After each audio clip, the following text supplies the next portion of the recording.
Hai teman, kembali lagi bersama saya yang akan membacakan novel yang berjudul Terpaksa Menikahi Pak Ustadz.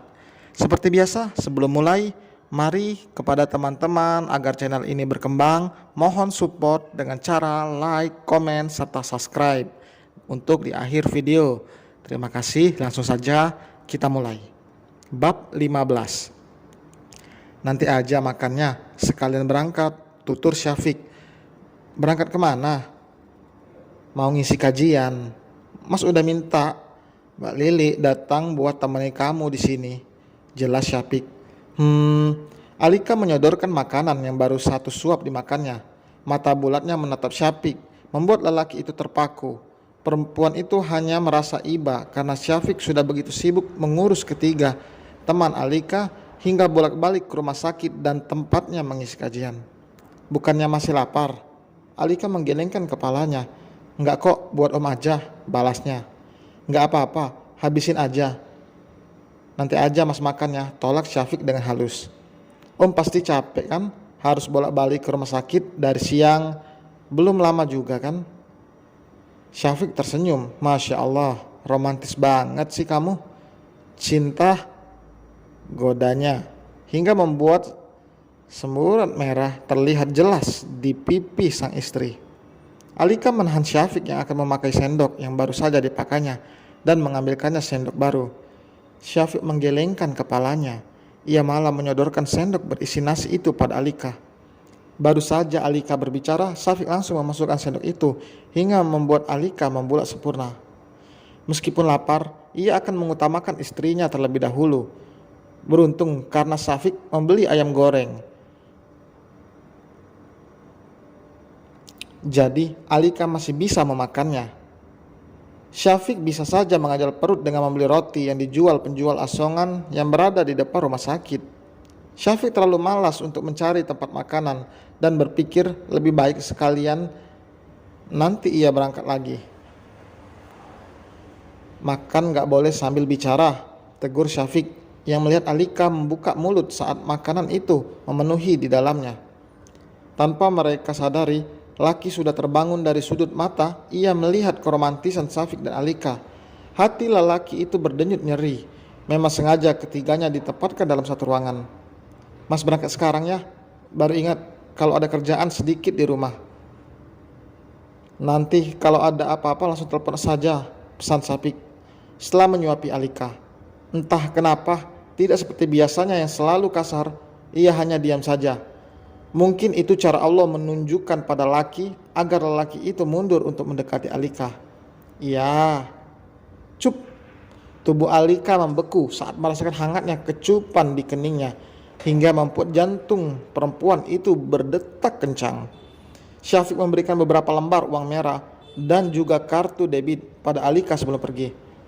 Laki semakin cemburu. Ia mengepalkan kedua tangannya. Ia ini egois dan mendapatkan Alika kembali. Tapi di sisi lain laki berpikir jika Alika bahagia dengan pernikahannya dan merasa tidak berhak untuk merusaknya. Tidak ingin menyapa saat hatinya benar-benar berantakan. Laki memilih untuk pura-pura tidur sambil menahan perih di sudut hatinya. Setelah sempat mengobrol dengan kedua temannya yang kini sudah kembali tidur karena jam sudah menunjukkan pukul 10 malam. Laki sama sekali tidak membuka mata untuk menyapa. Ia hanya mendengarkannya. Apa yang dibicarakan ketiga wanita muda itu. Ada rasa bahagia dalam hati laki saat mengetahui jika Alika berencana untuk bercerai di waktu yang tepat. Laki akan maju untuk membantu Alika agar bisa segera lepas dari Syafiq dan kembali padanya nanti. Saat membuka mata, laki melihat Alika yang tertidur di sofa. Tadi Bi Lili sempat datang, tapi sebentar karena menantunya yang hamil besar tiba-tiba jatuh dan harus dibawa ke rumah sakit. Laki hanya bisa menatap Alika dari jauh karena ia sama sekali belum bisa bergerak karena kakinya yang patah. Laki memiliki luka paling parah. Ia hanya diam di ranjangnya hingga obat yang disuntikan lewat infus kiri bekerja dan membuka lelaki itu merasa kantuk. Assalamualaikum warahmatullahi wabarakatuh. Hanya berselang beberapa menit Syafiq datang setelah mengisi kajian. Terlihat jelas gurat lelah di wajah tampannya. melihat Alika tertidur dengan menjadikan lengan sofa sebagai bantalan. Merasa posisi Alika tidak nyaman karena lengan sofa yang terlalu tinggi, Syafiq berinisiatif. Ia duduk di sofa menjadikan pahanya sebagai bantalan untuk sang istri agar tidur lebih nyaman. Jaket yang dikenakannya sudah terlepas dan kini menutupi tubuh bagian atas Alika. Meskipun sudah merasa lelah dan mengantuk, Syafiq menyempatkan diri untuk membaca Al-Quran, meski hanya beberapa ayat. Sambil membaca dalam hati, tangannya mengelus kepala Alika dengan lembut. Rabbana hablana min aswajina wa dzurriyyatina qurrata a'yun waj'alna lil muttaqina imama. Syafiq berdoa dalam hati, meminta kepada Allah agar menjadikan istrinya sebagai istri yang soleha. Syafiq tertidur dengan posisi duduk. Tangan kirinya berada di lengan sofa, sedangkan tangan kanannya menggenggam tangan sang istri yang masih dibalut perban. Meskipun tidur dengan posisi tidak nyaman, itu sama sekali tidak masalah bagi Syafiq karena ia selalu mengutamakan istrinya. Sebenarnya bisa saja ia berdiam di rumah dan tidur dengan nyenyak di atas ranjang. Tapi Syafiq tidak melakukan itu. Alika terusik saat merasakan sapuan lembut di pipinya. Dengan mata yang masih terasa berat, ia mencoba untuk membuka wajahnya. Wajah Syafiq yang pertama dilihat saat membuka mata. Alika menggercap pelan, lalu mengubah posisinya menjadi posisi duduk. Jam berapa ini? Tanya Alika sambil mengucek matanya. Jam 4:30 kurang. Ayo kita sholat subuh di musola, ajak Syafiq. Aku males, balasnya lalu bersiap untuk merebahkan lagi tubuhnya. Tapi dengan cepat Syafiq menariknya agar kembali duduk. Jangan sepelekan kewajiban kita. Habis sholat gak apa-apa kalau kamu mau tidur lagi. Kalau memang kamu masih capek, nasihat Syafiq. Mau apa? Tanya Alika galak. Syafiq menempati tangannya di lipatan kulit Alika. Gendong kamu ke musola, jawabnya.